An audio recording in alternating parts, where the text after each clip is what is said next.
আপনি 10,000 টকা দৰমহা পায়, আপনি ইমানেই ঋণ লৈছে যে মাহেকীয়া যিটো সুদ সেইটো 15,000 টকা, আপনার 10,000 স্যালারিও যায় আৰু টকা ঋণ লৈ পেলাই আপনি সুদ মাৰিব লাগে। আপনাৰ ঘৰৰ অৱস্থা কি হ'ব? ল'ৰা ছোৱালীক কেনেকৈ খুৱাব? এইটো সিচুৱেশ্যন, ইট ইজ এ ভিচিয়াছ চাইকেলত অসম ৰাজ্য বৰ্তমান চলি আছে। সাংঘাতিক বেয়া অৱস্থা।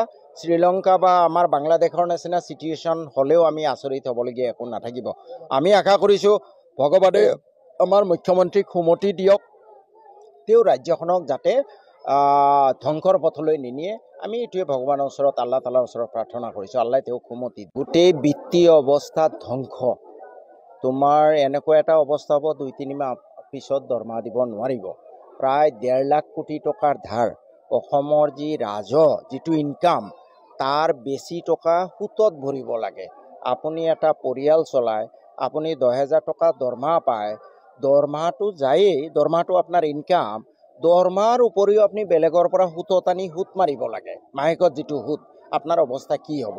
অসম চৰকাৰৰ এইটো দেউলীয়াপন অৱস্থা হৈছে। আচলতে কাৰো আশীৰ্বাদ আছে নেকি? সেই তাহানিৰ পৰা শুনি আহিছোঁ সাংবাদিকৰ ওপৰত আক্ৰমণ, কিন্তু এতিয়ালৈকে কোনো চৰকাৰে অকল সাংবাদিকক আক্ৰমণ কৰাই নে, এই যি উচ্ছেদ, যিসকল মানুহৰ মাটি বেলেগত আছে তেওঁলোকক উচ্ছেদ কৰক, আমি স্বাগতম জনাম। কিন্তু যাৰ মূৰ গুজিবলৈ এটুকুৰা মাটি নাই, নদীৰ গৰাখহনীয়াত গৃহহীন, তেনেকুৱা মানুহবোৰৰ মৌলিক অধিকাৰ ক্ষুণ্ণ কৰা হৈছে, মৌলিক অধিকাৰ ভংগ কৰা হৈছে। Fundamental right. এজন সাংবাদিকক শাৰীৰিকভাৱে নিগৃহীত কৰাতকৈ মানুহৰ মৌলিক অধিকাৰ ক্ষুণ্ণ কৰাটো আটাইতকৈ বেয়া কাম। সংবিধান বহিৰ্ভূত কাম কৰিছে। সদনৰ মজিয়াত